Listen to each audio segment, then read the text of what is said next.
Okay. Hello, my name is DaNia Childress. I'm an intern with the Heinz History Center as part of the Robert F.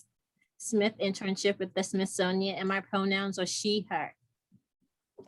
Hi, I am Ciora Thomas. I am the founder and director of Sisters PGH, and my pronouns are she, they. When I mention the word Pittsburgh, what is the first word that comes to mind? Struggle. And can you explain more of the struggle of growing up in Pittsburgh?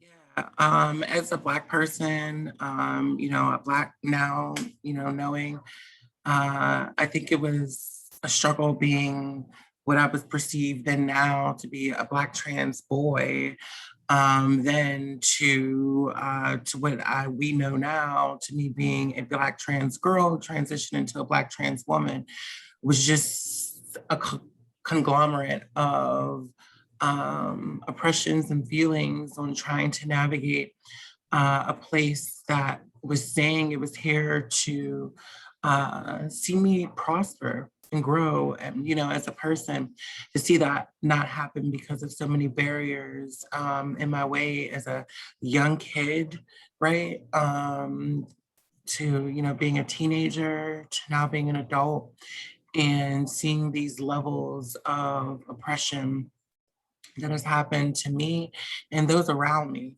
has been a constant reminder of the struggle that we face as Black people, as Black women, as Black femmes, as Black trans, non-binary folks in Pittsburgh. Yeah, and then I did recently read your article that you wrote for Public Source, and you talked about cis supremacy growing up and also dealing with white supremacy and those different intersections. Does it feel like a two Pittsburghs growing up and navigating those two structures? Yeah, definitely. I mean, our cisgender community was harmful to us in a lot of different ways, even to ways of oppressing us in a way that we certainly didn't have opportunities to thrive. It was always like someone had to hold our hand for a little while and get us as far as they want us to go to, and drop us off where we were, in those moments. And I've seen that happen over and over and over again. Where communities, and this includes our LGBTQ cisgender communities, who just perpetuated this this love and value and appreciation of our lives, but our lives were always met with just mediocre, not substantial things that can actually help us thrive within community. And I've grown into a person of understanding it's the results of the work that you do. And if the results aren't happening, you're doing something wrong. And you need to address that wrong to make it right, to make sure that, these people, this place, whatever the situation may be, is actually served in a way that shifts that generational trauma, shifts that generational change that we talk about all the time. And if that is not happening, again, the method of what is being done is just not enough. And that's not okay to keep happening. Do you feel like there is a hierarchy in the LGBTQIA community? And then talking about being results oriented, like how do you break, if you do feel that way, break out of that box? Like how did you find your voice in speaking up? That just because you may be a part of the community that you're not necessarily getting the results needed. Like how are you able to be like, yes, we're all in the same community, but I need to stick up for what the right way to go? Yeah, there's certainly a hierarchy, and that goes with cisgender gay men who perpetuate, all types of phobias and misogynies, and even within our LGBTQ community. And what that has done to us as, Black trans people, specifically Black trans women, has just demonized us to be these angry Black women, trans people, cross-dressers, because we get called that by them a lot of times. There's one thing someone can put on, for the cameras when the cameras are there, and they're screaming, I'm a trans ally. But, when you go look at their personal social media accounts, or you're around them and hear them and the things that they say, and you're hearing them misgendering us and reading us and putting themselves in situations that harm us, and the accountability looks like us standing up for ourselves, to which is demonized to being this angry Black woman, like angry, or like Black women get that stereotype anyway, right? So it was doubled down on us, because if you think about cisgender folks will also put that stereotype on us, and then cisgender gay folks, lesbian folks will also put that on us. And we are stuck in this phase of, not being able to grow, because these people feel like we are not good enough for their circles, or quiet enough, or we're not willing to bend or mold to what they want us to do to be included in their community, essentially. And what I had to do is step outside of that. I had to understand, what I was dealing with. But I also still, I have plenty of, lesbian, gay, bi, queer, cisgender, family, friends that I love dearly. But I also understood they needed to understand that I needed to set boundaries with what was going on around me. And how I was going to set boundaries is by, stepping into a focus of trans and non-binary people. Like, y'all are already getting resources through these different places because you have the privilege of being cisgender. And what we don't have the privilege of is being cisgender. And we are getting, when we're being involved in places, it's an experiment for these places. We're guinea pigs in these places. And what happens with that a lot is we get harmed because of that savior syndrome. With the most well-intent people, can harm people that they are not used to. And, being a trans person who, not only grew up in Pittsburgh, grew up around other trans people, Black trans people, Black and brown trans people, I understood the need. I understood, what was lacking, what we actually needed to be able to thrive and not just survive within community, what we needed to do to have a voice within community that was unapologetic to any system that was harmful to us, whether that was a government system, a community system, another nonprofit system, a corporate system, any system that can cause oppression to people that are, using quotes, below them on the poverty line. And I understood we needed wealth to be taken serious. We needed funds to be able to sustain ourselves. We needed a team. We needed just that generational wealth to allow us to change what we've been so accustomed to as Black and brown trans people in Pittsburgh. And that's offering, on our terms, on their terms, escaping, finding resources and tools to escape marginalization. And something I talk about all the time is when we're demarginalized, the rest of the marginalized people can be demarginalized. That's how demarginalizing works.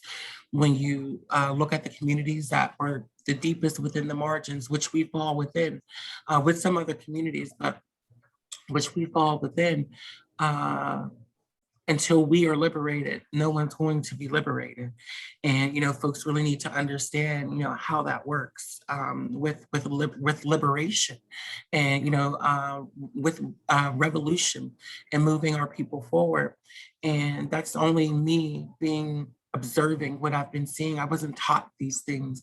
These are just things I've been observing and learning and watching my people, watching our allies, watching our comrades, watching people move around trans liberation in Pittsburgh, and how we've just been recycled numerous times. Our labor has been recycled, but there has not been a Black trans woman that has stood up in a way that I have, you know, over the years to really push our liberation forward and inspire other trans people, women, men, non-binary folks to also push this inclusivity liberation in Pittsburgh, and something that is true, not just something we're talking about, something that is actually showing results.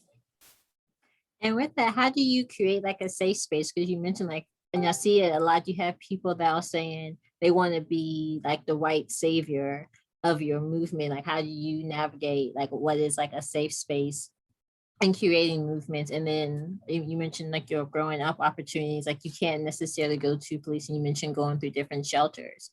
How do you, like, where do you turn to for safety, or how do you navigate what would be a safe space to work in, who's a genuine person actually being for liberation? Mhm. Well, you have to think about those that are being affected by what we are doing.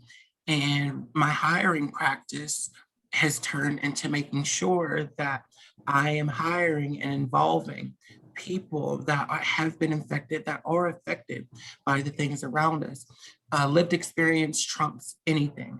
And if people can come into the organization with that lived experience, to understand what we have been experiencing, not only in Pittsburgh, but around the country, because we end up experiencing the same things, but sometimes just in different ways. In different states or cities, there might be a different type of conditioning when it comes to, Black trans people. But I understand our conditioning here. So it's paying it forward to what I understand, to compare and contrast to what they understand. And that builds community that understands the fundamental, the financial, the economic need that we need to acquire during this work. And I think the most important thing that we have been able to accomplish is, tackling, and I was about to say a small piece, it's actually a huge piece, but tackling our homelessness crisis that, our community is facing, and moving into that. People that I think, I can't say every trans person, of course, but I just want to, guesstimate that a large majority of our trans communities have experienced homelessness at some point of their lives. And, bringing people in that understands the importance of that, of making sure that, our community members at least have that to start out with, something stable, safe, and that belongs to them, where they make the rules of, how they're going to live, and given the tools on how to thrive and not just survive, within those spaces. You bring up a good point, not just thrive. Like when people say Black trans lives matter, what does that mean? Like to actually put that into action and describing what is actually thriving. Like how are we helping communities thrive? Because in another article that way, you mentioned the poverty rate, and like a lot of trans homes are making like $10,000, and that's well below the poverty line. So what does that look like besides just saying hashtag Black trans lives matter? Like how do you take that hashtag into action? Well, something that needs to be talked about more is Black trans people, we are owed reparations. We are owed reparations from our lesbian, gay, bisexual, and queer communities that have perpetuated harm and hate towards us since the 60s, since our ancestors, Marsha P. Johnson, Sylvia Rivera, left this earth, died, broke, homeless, with no resources to sustain them, and their grandchildren and children that still live on and push this work, and their legacy are deserved reparations. And who should be paying those reparations? Lesbian, gay, bi, and queer folks who have gained capital off of our liberating them through gay marriage, through all the liberation marches that we have liberated this community towards, because we exist. Us existing as human beings, as trans people, liberates our LGBTQ people, because we are the mothers and grandmothers and aunties and those figures of community that provide for community, at all times, at all costs, doing whatever we can. And until those reparations are, given in an economic way, until, white cis gay men take the money that they have acquired over the years to become these lavishly rich, folks, until they push those funds into organizations like mine, into other organizations, Black trans-led organizations that are around the country, until that capital shifts, we are still going to be looked at as these small organizations, that, always need a hand, to keep going, when that capital on it belongs to us. We deserve that. And, if that doesn't happen, we're going to keep losing our girls. We're going to keep losing our trans folks, because these folks out here, these big organizations, the HRCs, the organizations that are collecting all the capital but giving us crumbs along the way, are only going to move in a way where their leadership is always going to be a majority of cisgender people, always going to be a majority of cisgender, rather LGBTQ people. And what happens with trans people is, yeah, they'll hire us with these low positions, and not actually in the leadership positions that allows us to be truly unapologetic in these spaces. And to those spaces, they're not doing any liberty or greatness for us besides creating the hashtag and bringing awareness, to what's going on, while handing out $3,000 to $5,000 here and there, when that's just not enough to really push the marker of trans leadership. And with that, I'll just end, because we deserve that. We deserve that. We don't get all the roses we deserve while we're alive. They rather give it to us when we die.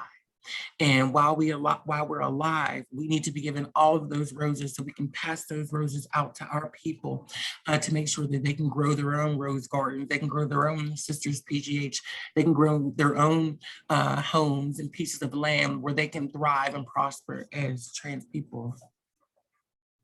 What was your introduction into advocacy/organizing?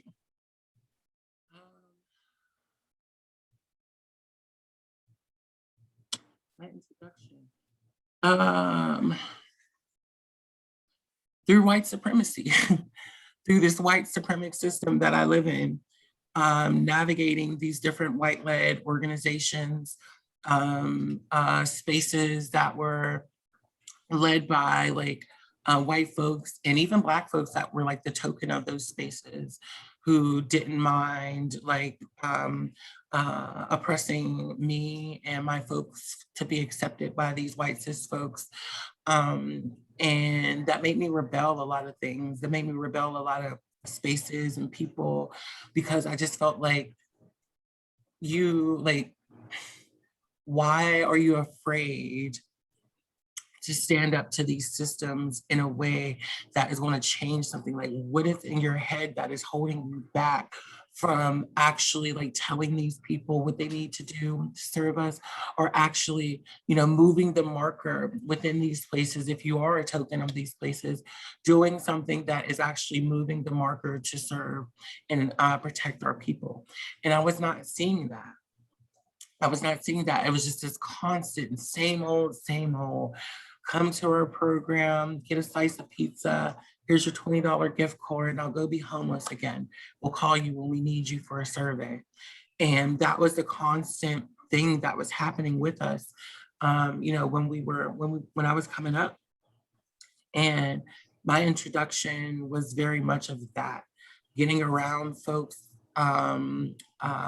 who believed in the movement, who understood the movement, but having to mold my own thought process around what our liberation looked like, because no one was, in that time, I was 17, 18, 19, nobody really, I guess nobody cared.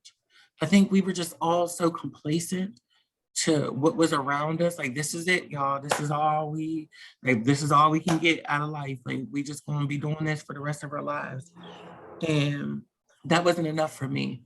And I wasn't enough for my community around me. Rather, they rebelled against standing up for us or not. Through my liberation, through my voice, through my stance, through my protest, I've moved the marker. And that marker has continued to be moved and with results again. So yeah. Is there an activist that you look up to?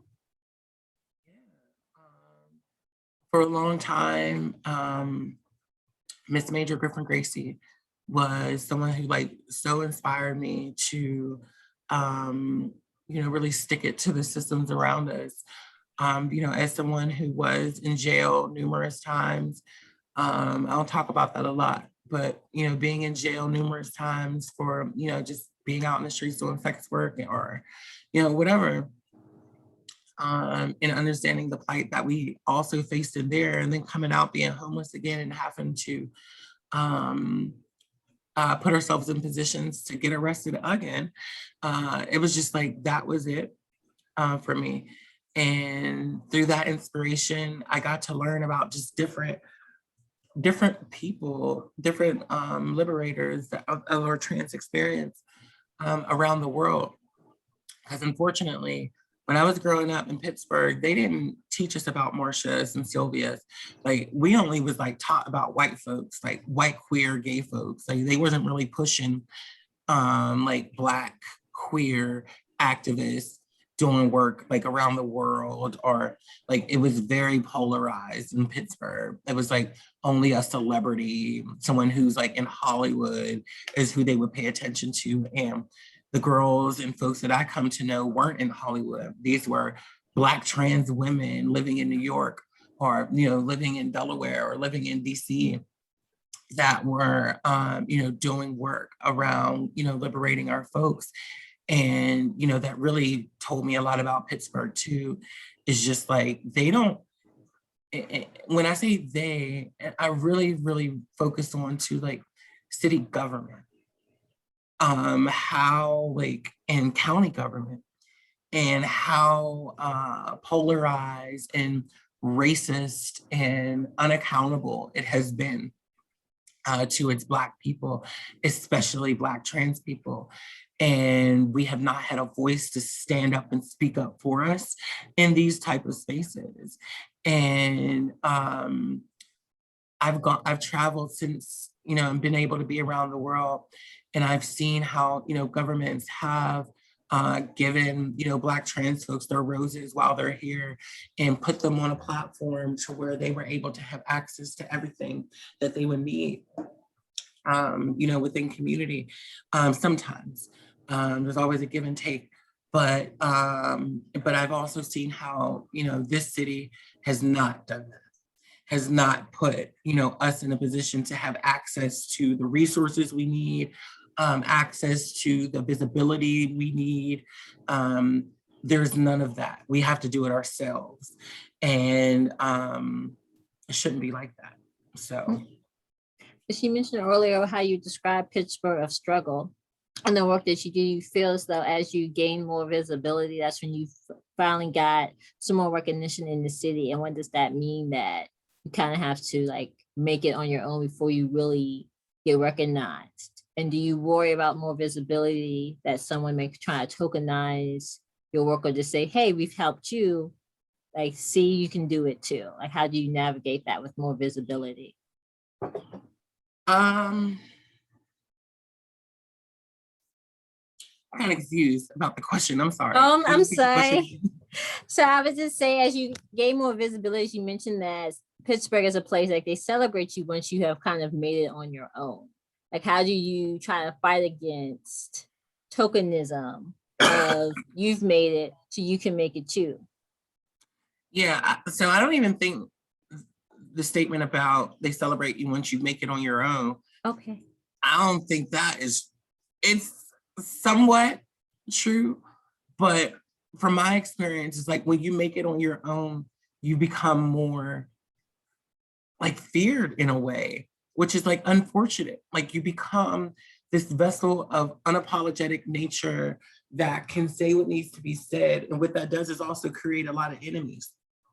That creates a lot of people who tiptoe around you, who don't keep it, all the way 100 with you, who are just, doing this in your face, but being another way, outside of your face. And I've definitely noticed, people moving around Black trans liberation in Pittsburgh, of where they will dig in deep, or dig within our Black trans communities for people that they can tokenize, and trying to find those people for their movements, for their places and spaces, and without me knowing about it. And what happens is those trans people end up coming back to me, like, this happened to me in this space, or this happened to me, in this space, or I went to this protest for them and they left me broke, and arrested and in jail. And I'm like, so it's like, I understand it, I'm getting it, but I'm trying to also pay it forward to those that are not. And one thing I've also learned is sometimes people got to learn things on their own. And that's a lot. I've seen that journey take place, on more than one occasion. And, some folks just do have to learn, on their own. Cisgender proximity, white proximity is a disease that people like to taste and test out to see if it works for them, to see if it fulfills them. And, if you want to take a taste of that, I can't stop a person from tasting it. It's up to them. But once they understand that it's not benefiting your wellness, mentally, physically, emotionally, I'm here. And, that's just it with that. What made you start Sisters PGH? I'm gonna go let my dog in here. What made me start Sisters PGH? I was a homeless teenager, living in downtown Pittsburgh, at Point State Park with a bunch of other girls. And like I've mentioned a little bit earlier, we didn't have what we needed to thrive within community. Like, why am I waiting all this time to, get an apartment? Like, why is the link taking this long to help me? Like, why is these organizations taking so long to help me find sustainability within community? Because they weren't. Every year I was getting older and older and older and becoming a young adult who was still suffering through the same things that I was suffering from when I was a teenager. So again, as I mentioned earlier, there were no results into what people were telling me around me. So I had to create those results for our community. So that's what made me, start Sisters PGH. Is I got this lived experience. I may not have then been, as intelligent or as smart as I am now, and still learning, but it just took some experience, more lived experience, to bring me to where I am now, and I'm thankful. And, that's what made me start it. And you've touched on it a little bit, like your lived experience in dealing with homelessness.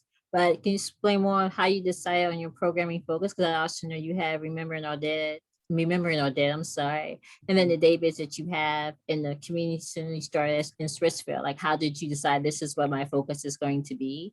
And do you have to worry at all about funding and some of the programs that you do? If I do this, this may cost me some funding, or deciding? Like, what was your process on that? My process on that was to make sure the organization was trans-led all the way through. So any program that was happening, any policy that was being made, any anything that had to do with Sisters PGH was being created from the minds and fingertips of trans people, specifically Black trans people, so that we can create a space that has never been created in this capacity before. And when we put our minds down to documents and paper, and our minds down to creating a space, it's always going to be magical. And, the magical outcome of that has been, what we have now. I think through our programs, I always knew, we needed a safe space, whether that was during the day, to build community, to have community, to be in a space without the cisgender gaze. And when I say gaze, I mean GAZE, because that was always just so detrimental to, our lives, our upcoming. We were taught so much wickedness and harmfulness from cisgender people, even as kids, that we should not have been taught, because that was the culture of being a cisgender person, was all these toxicities that came along with it. And from my understanding from the history of my people as trans people, we don't come from that. We come from a space of healing. We come from a space of feeding our communities, education, knowledge, wealth, support. Like, that's where we ancestrally come from as a part of this world, as a manifestation of a human being, as a trans person. And, even myself having to unpack so much toxic stuff that I've learned from cis folks throughout my life, to be able to be in a space where, again, still learning, but also still unpacking these toxicities that have been a burden to my life. I noticed those toxicities would not allow me to thrive, would not allow me to move forward. And in order for me to do that, is I have to unpack these toxic things that have been put into me in my mind, like it's okay. And also teach that to other trans people, that we are not that. We are not that. We are able to live in peace as a human being in our own minds, and move in a way that is in solidarity with every human being that, lives among us. And I say live among us because there's this weird misconception that trans people are like the lowest population of people in the world. And I want to rest assured that we are not. We are a very vast, large community around the world. We exist in every religion, every race, every facet of life, even down to the animal kingdom. So we are in existence and manifesting, in this world of cisgender folks. And, that's how I move and think when it comes to, living. So. And then can you speak more about the importance of being trans-led in the different programs that you do? Like, I know that you're the director, but also the people over the programs. And then can you talk about the age range of people that you serve in the trans community? Do you start with teenagers, or do you have like a, not like a cutoff, but like, what is your primary age focus as well? Yeah, I'll start with the age focus. And that's the difference between being cis-led and trans-led. We don't go by what these systems tell us to go by. We're like, we can't serve you if you're below 18, or we can't serve you if you're 18 or if you're over 25. Like, that's some systemic bullshit, to be completely honest, that just cuts off people's service provision. And it's just really weird. But we serve all folks that need help. From, I don't care if they were, 6 years old and were having these feelings of transitioning to 99 years old and needed resources. They're going to get some support from Sisters PGH if they need it. And, we're going to be there to support that family as well, who might need support around this, and getting education. And as far as our programs, Grow to Succeed, which focuses on sobriety for trans and non-binary people, which is led by Marilyn Blackburn. This is a program that was, geared to center these experiences because, again, that lived experience Marilyn brought to the table, brought to Sisters PGH, to be able to build and create community around sobriety, just basically saying, like, we don't have to mask what we're going through all the time, with these drugs and alcohol. We don't have to, submit to, you know, what's going on around us. We can, by our choice and decision, live a sober life, and we can. It's cool to do so. It's not like a bad thing to not be on drugs or to not be drunk all the time. Like, it's okay not to be, and building community around that. Because again, these are things that we're taught. A lot of us are ballroom children, and we come from, you know, communities of like, this is what was around us. You know, this is what was given to us in these moments. And we chose to, or was not given a choice to, you know, indulge in these things. So, but now we have an opportunity to pull it together, to pull ourselves in a way that provides community for us, and also teaches our young folks something different than what is normalized. Brothers PGH, focusing around our trans masculine community members and those who are trans men and identify as non-binary, and creating community, you know, around that, making sure that their voices are always heard and centered in different arenas when it comes to, you know, servicing people with different bodies. And, you know, trans men a lot of times get taken out of the conversations as far as reproductive justice rights, as far as access and space. And it's really important that these communities are heard and valued, you know, as trans men and non-binary folks who are trans men. And oh my goodness, we have, I've been talking all day. We have Project T, which is our housing initiative, or transitional housing initiative, where we house our trans and non-binary communities of color, Black, Indigenous people of color who are suffering from homelessness.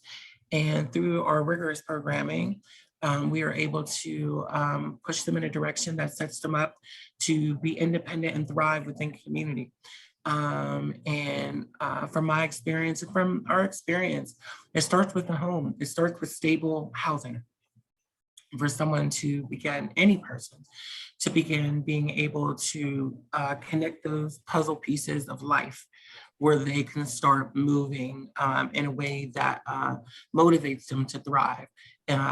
You'd be amazed at like just the feeling of being able to come home and turn your key into the door and walk in, and this is your space where you can come from having a rough day, from having a good day, but you can come back to this space that belongs to you, and you know it's there. And that just gives you a satisfaction just to want to thrive in life, you know, and through that, you know,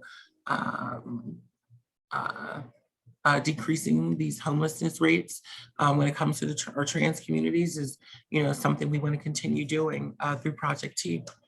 And gosh, we have a non-binary virtual space that will eventually be transitioning to in person, as well as our trans feminine space for trans women and non-binary femmes to be able to build community and, you know, fight for whatever we need to continue fighting for, you know, within community.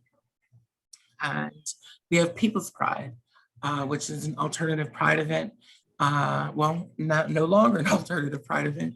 It's a pride event in Pittsburgh that centers the lives and experiences of Black and Brown LGBTQ IA community members.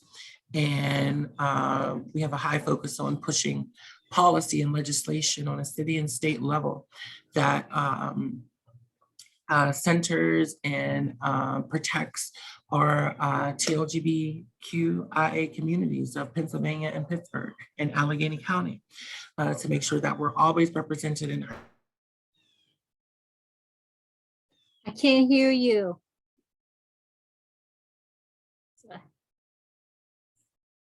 Can you hear me? Yes. That our legislators understand that we are here, we have a voice, and we can speak for ourselves through People's Pride. And that is a synopsis of what we've been doing in Sisters PGH. Thank you for that. And one of the things that stood out to me when you talking about the lived experience, can you talk a little bit more about listening to your community? When you talked about Maryland and growing to succeed, like how you actually input community voices into your programs and what you decide to advocate for. Yeah, it's very, very important that I'm not a martyr. Like, I don't want to die doing this work. What I want to do is create a village of people, of trans people that can take their lived experiences and take it right to the forefront. I've already created the foundation and the roots. I'm opening this tree to anyone that is trans or non-binary who wants to latch on and move out into the world as their full authentic self, knowing that the roots will not die as long as this work keeps being done, you know, as an organization. And things like Maryland and things like Misha and people like Maryland, people like Misha, people like Jam and Drew and Chanel and our volunteers, our grant writing team. These are all people and places or people that are feeding the roots of Sisters PGH. And that continues to allow us to branch out into many different avenues. And as long as I can continue to provide that, even, you know, one day, knock on wood, I can't, you know, no longer protest or get up and do this work, that there will be, you know, something continuing to grow from Sisters PGH. And I think that's the most important thing, a legacy that can be, you know, left to keep sustaining our trans communities, even through cisgender supremacy. Thank you. And I feel like you've answered part of my next question is that you turned 10 Sisters PGH in 2023. And where do you see yourself in the next 10 years with the organization and yourself personally? In the next 10 years, I see Sisters PGH being a TLGBTQIA housing provider. I see us owning land and homes all over southwestern Pennsylvania, always having affordable housing for TLGBTQIA communities, of course, centering our trans communities.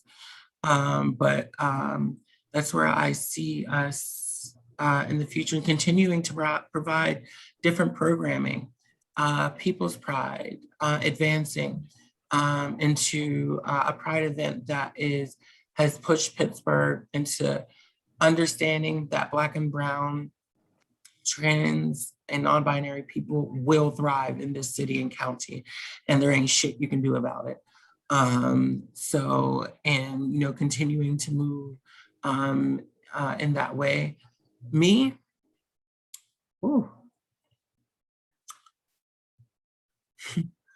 I hope to be, no, I am going to be living comfortably and thriving and traveling the world and teaching other trans people how I did this work. And paying it forward to as many people as I want to, while also centering my self-care, my life, and yeah, that's what's going to be happening. How do you define pride? And can you talk about your experience attending your first Pride in Pittsburgh, and has it changed since your first attendance? Yes, Pride in Pittsburgh was extremely racist when the Delta Foundation was running it. I mean, of course, you would see Black folks there who like to be fetishized by white folks, but all of us ain't like that. When we would go through there as, you know, Black trans folks and Black queer folks, we would be getting called the N-word, all types of stuff from white queers, like in Pittsburgh. And that just downed the participation of Black folks wanting to be involved in that march they were doing every year. It just turned into a white twink march, really. Throughout the years, creating our own Pride platform since 2017, It has centered Black and brown people. I mean, white folks also show up, you know, as our allies and other LGBTQIA communities in Pittsburgh, but they also understand, they show up with an understanding that yes, we all matter, you know, during Pride season, but those most marginalized need to matter a little more. And, you know, they understand that. And Pride for me is, again,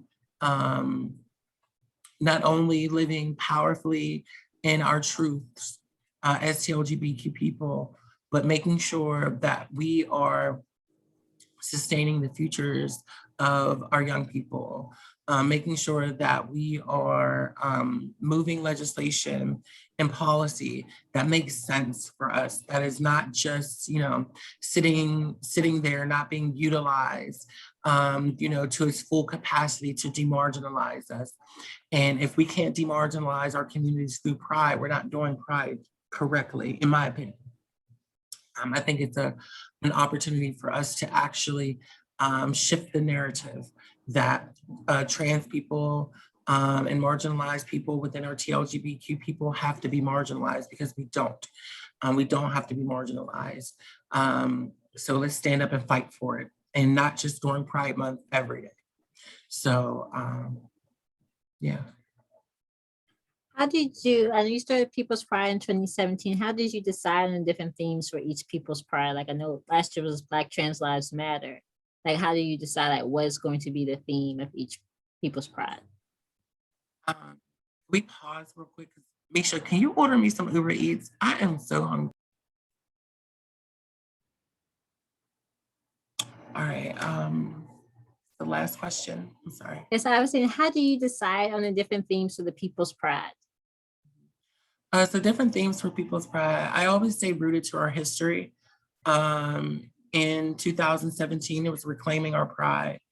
And that was ultimately like bringing in the spiritual, ancestral voice and embodiment of Marsha P. Johnson and Sylvia Rivera to this very whitewashed city that was not used to like unapologetic Black trans women taking lead and charge, you know, of our lives for the betterment of our entire TLGBTQ community. And it's always been ancestrally rooted. It sounds weird, but they just come to me every year. I don't know where it comes from. Maybe it's just my ancestors. I mean, my ancestors and transcestors are always around me. But it just pops in my head like, this is what it needs to be.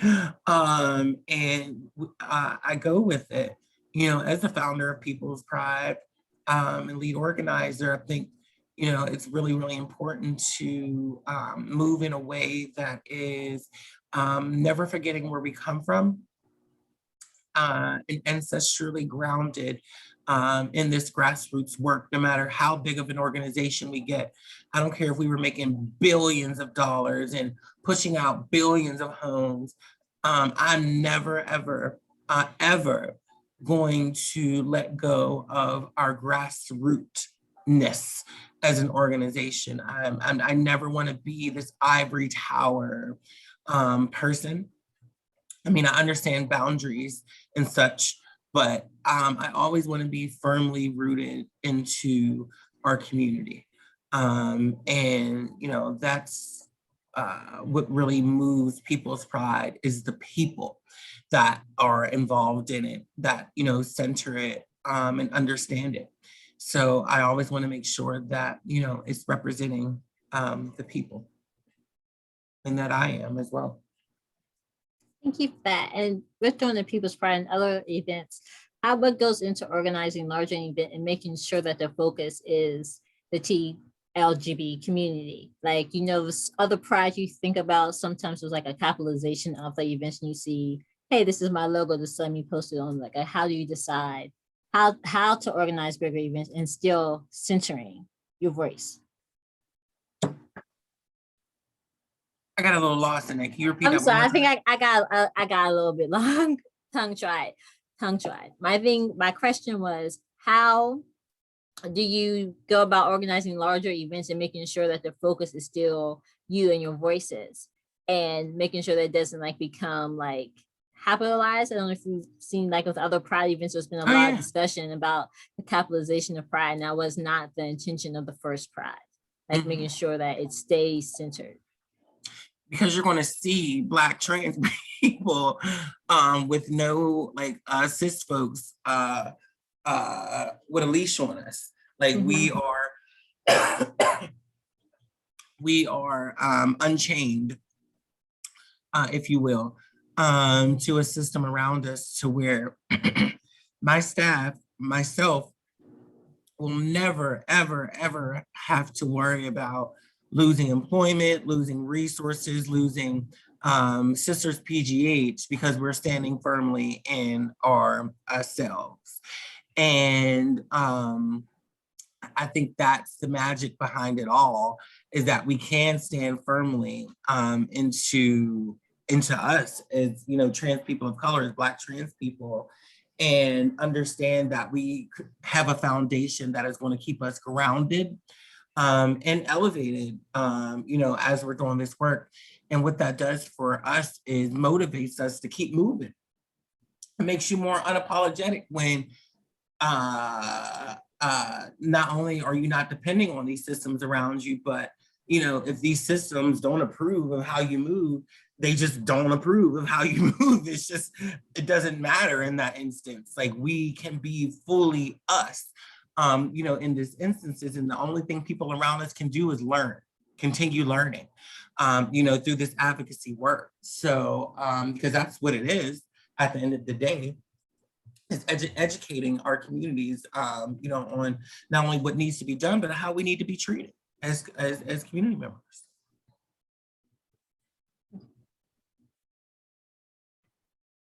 What is your response when people say that it's not the right time, and saying, oh, you should just be grateful for what you've been given, or how do you navigate that?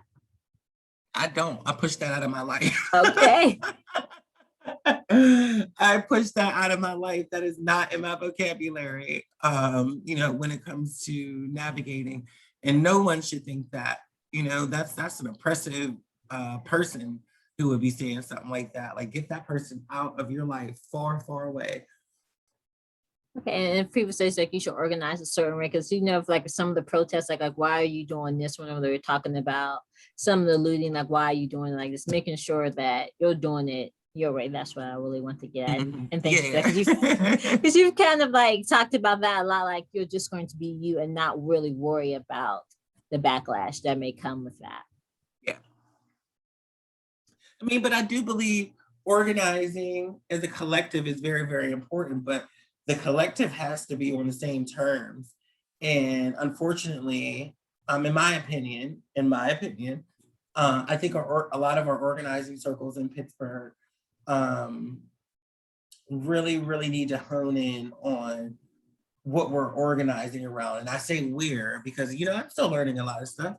But one thing I did learn and got over, and not got over because I wasn't doing that, but what I've seen is like, who are we actually organizing for? And when I say that, I mean, like, are we organizing for the approval of white folks? Are we organizing for the liberation of our folks? So that always confused me, you know, stepping into organizing circles in Pittsburgh as a Black trans woman who started my own type of organizing, you know, through my experiences. I just always, when I'm running into cis people especially, that always just made me question and worry too, like extremely worried. Like, what are we, like, what's happening, you know, with us? And how can we be better? Because even it's like, it's not even safe for queer folks all the time.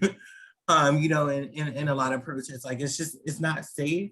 And we've talked about that, but like, how do we get better as organizing circles? So this may be another redundant, because I think we've also hit on it as well. But how like do you decide what you transition to along with the protest, and also combine it with how would you define mutual aid? Because you've mentioned previously how they will usually show up to some of these protests, but you're going back empty-handed, you're going back to being houseless. Like, how would you define mutual aid and then transitioning from protest into action? One more time, I'm sorry. I'm so sorry. Okay. So I was gonna say, you've hit on it a little bit previously, and this may be redundant. So if you feel like if you've already answered it, just let me know. Is how do you feel as though you do the transition from doing protest? And then also I was combining it with like, how would you define mutual aid? Because you've mentioned previously that you will come out to protest and that you'll just go back like empty-handed, you're going back to being houseless and dealing with those same issues. But you've also mentioned like doing work with mutual aid and giving to some of your folks. So how would you define mutual aid and then transitioning from protest into what is next? Yeah. So mutual aid really in protesting goes hand in hand because no one should be going into a protest without resources. No one should be going into leaving a protest without resources. We are literally trying to liberate our lives. And if we are not putting in resources into the organizers, into the people that are organizing and protesting, we're not going to do any good. We're just using these people. We're like literally tokenizing our own community, exploiting our own community to put their lives at risk. And it's really, really important that we use these mutual aid efforts to make sure that people are served in this capacity, that they can go back home to their families, to go back home, to their friends or chosen families, and to be able to keep sustaining day after day. Get out of jail, paying bail, is a huge thing when, we're talking about protests and liberating our people. And if we're not doing that, it's just, we're not doing any justice for this movement. So that's how we move. That's how we've been moving, is to make sure that all of our folks, as much as we can, I mean, you can only fundraise as much as you can fundraise, I guess. But, as long as you're making sure that all of those funds are being used correctly, you'll be able to keep moving, as a body. And that's something I pride myself in, is making sure that every single dollar that comes into our organization, that comes into our initiatives, that it is actually going to the people, it's actually going to folks to, give them what they need. Yeah. Do you collaborate with other organizations? Yeah, definitely. And then what goes into deciding who to collaborate with? Their trans inclusivity, what they've been doing in community. I pay close attention to what different groups are doing, in community. And every person that steps to me is not going to get a yes from me. If you're not doing inclusive work in community when it comes to Black trans voices, Black and brown trans voices, you still have work to do. And you can train it. You can pay us to train you. Like, we're totally open to, giving trainings to people that want to be, more inclusive, in their work. We can do that and build that partnership. But I think it's really important for people to actually do the work before they expect marginalized community to do that labor, because a lot of times people are expecting us to do that for free. And that's just not how Sisters PGH works. Like, any trans person in my organization, like, they're going to get paid for their labor. If they're going anywhere to do any type of work, they're going to get paid for their labor, not just the ED or the founder. Any trans person that is, working in Sisters PGH, if they are asked to do some work outside of Sisters, they're going to get paid for that. That's a culture here. A pay scale of a culture around here, and to always make sure that we are being compensated, for our time and for our energy and labor and work.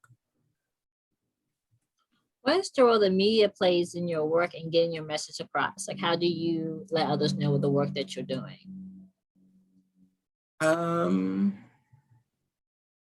I guess through social media, through protests, through actions, through events that we have, through our allies who share the news about, what's going on, and our young folks, being involved in our different programs, my staff, getting the word out, and, being inspired to continue to do this work. Yeah. What is the importance of remembering our dead? Like not just Um, focusing on what happened to how they died, but actually though who they are as a person. because if we don't, no one will. If we don't recognize Black and brown trans people that have died or been killed, during our lifetime, no one will. We can't depend on cis folks to do it because they just won't.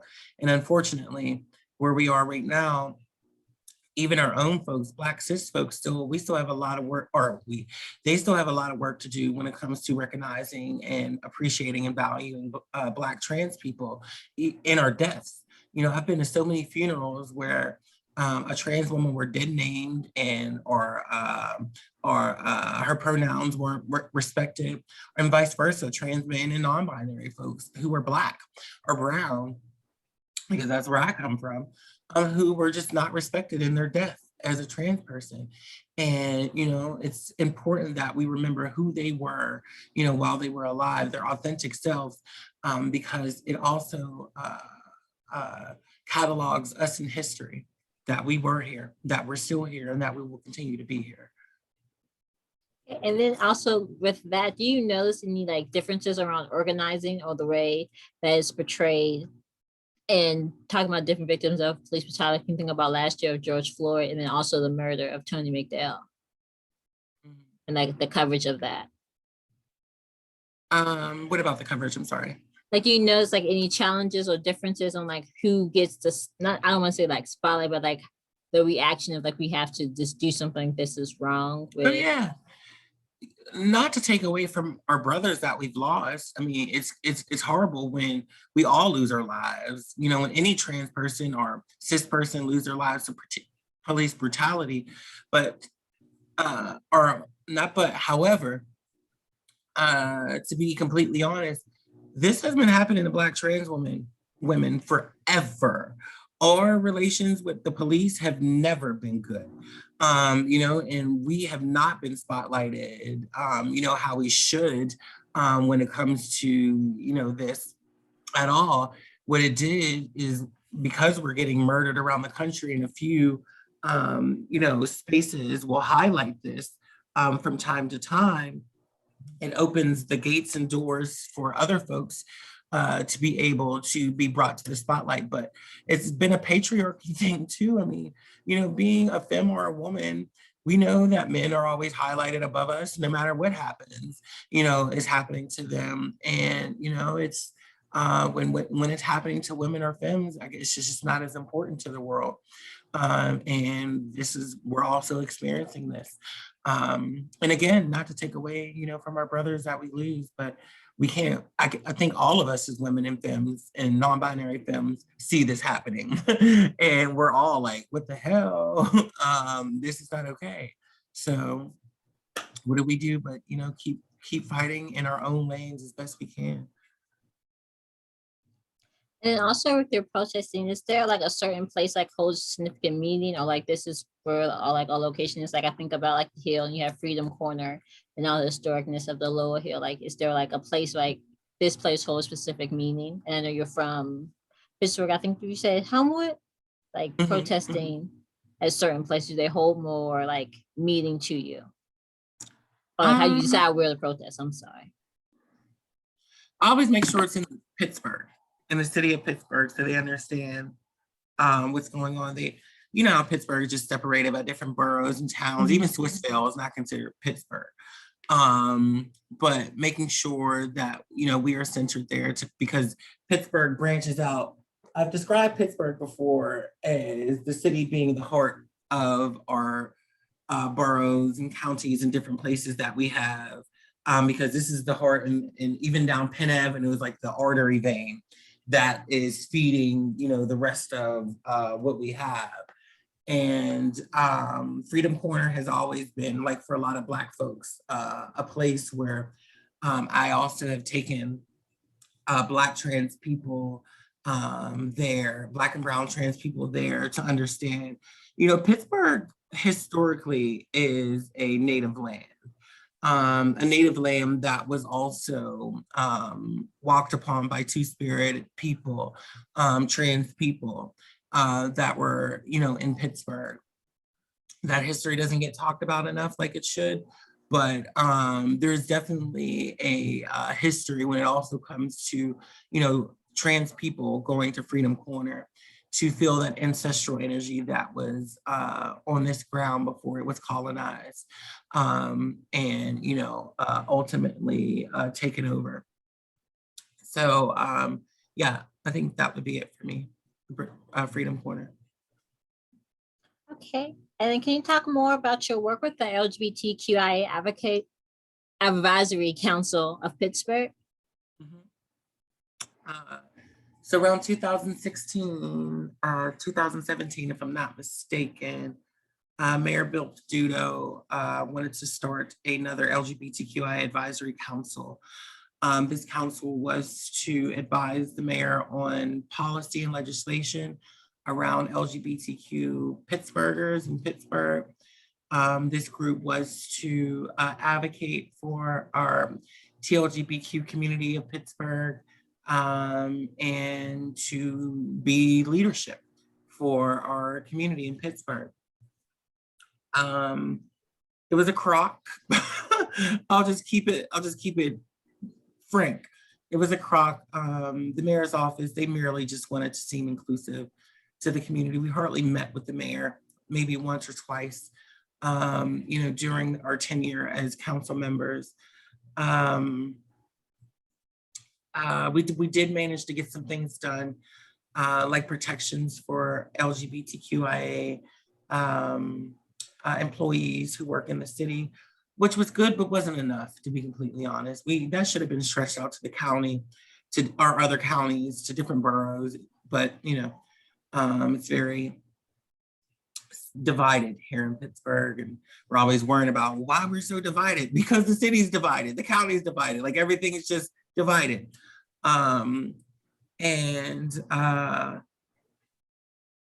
that, I continued, my advocacy as the only Black trans woman, first Black trans woman to, be put in that kind of position, where I also had to learn, these free positions, they don't make you, you make the position.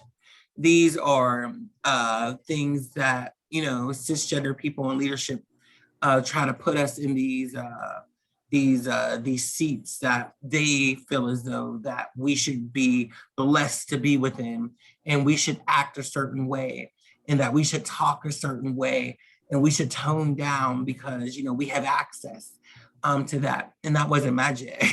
That wasn't what I was going to do. And, moving forward, in any leadership role, that's how I was able to, get these leadership roles, because listen, somebody in the room got to keep it real. Somebody got to like say the real stuff that everybody thinking, but ain't nobody going to say. Like, just say it.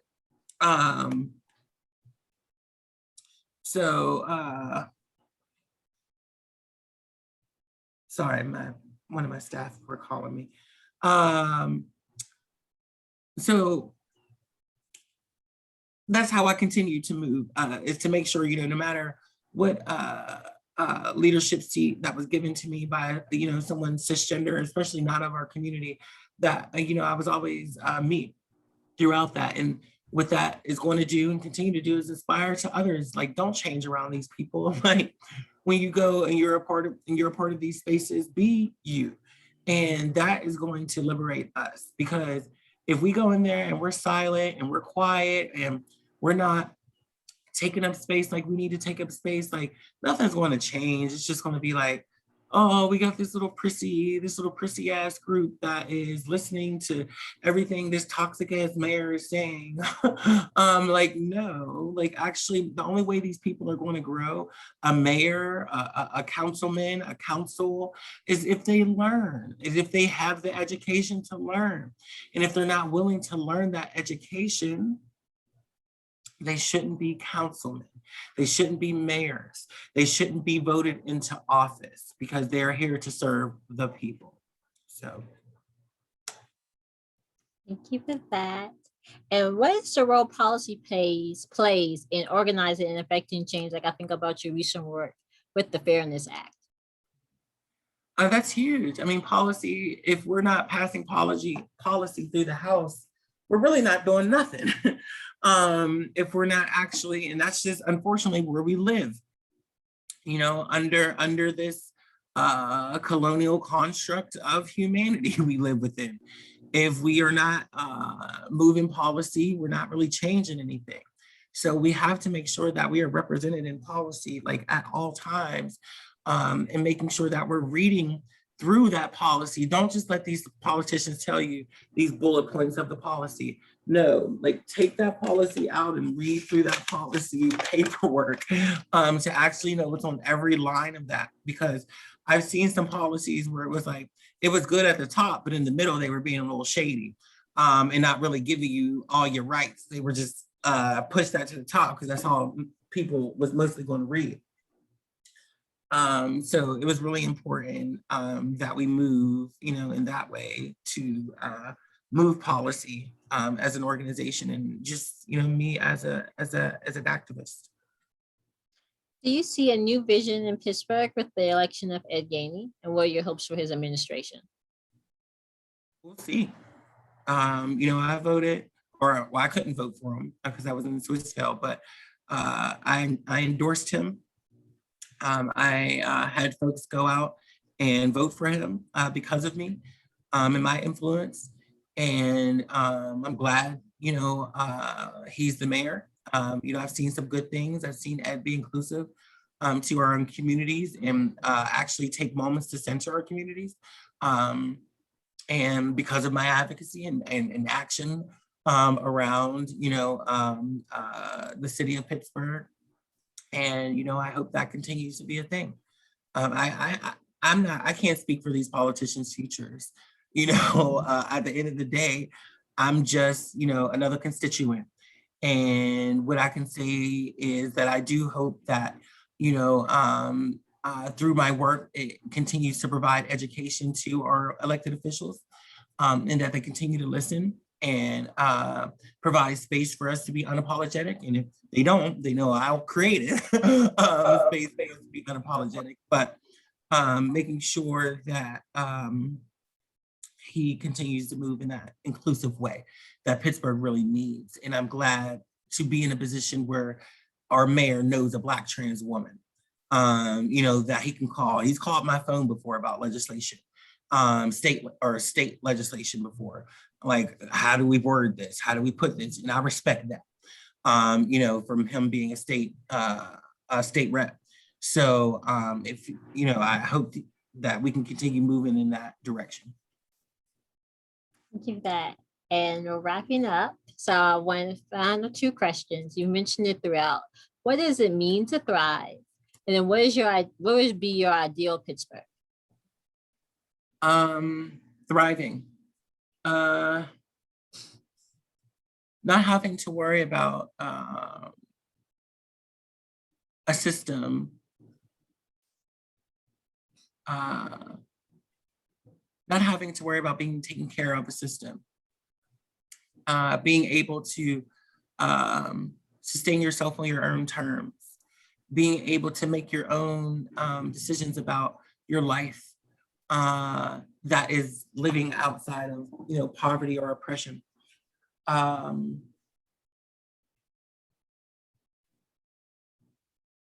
Yeah, keep it as that. Okay. And then to say, what would be your ideal Pittsburgh? That's the final question. My ideal Pittsburgh, a Pittsburgh that eradicated white supremacy and racism. Thank you for that. I'm going to press stop on the record.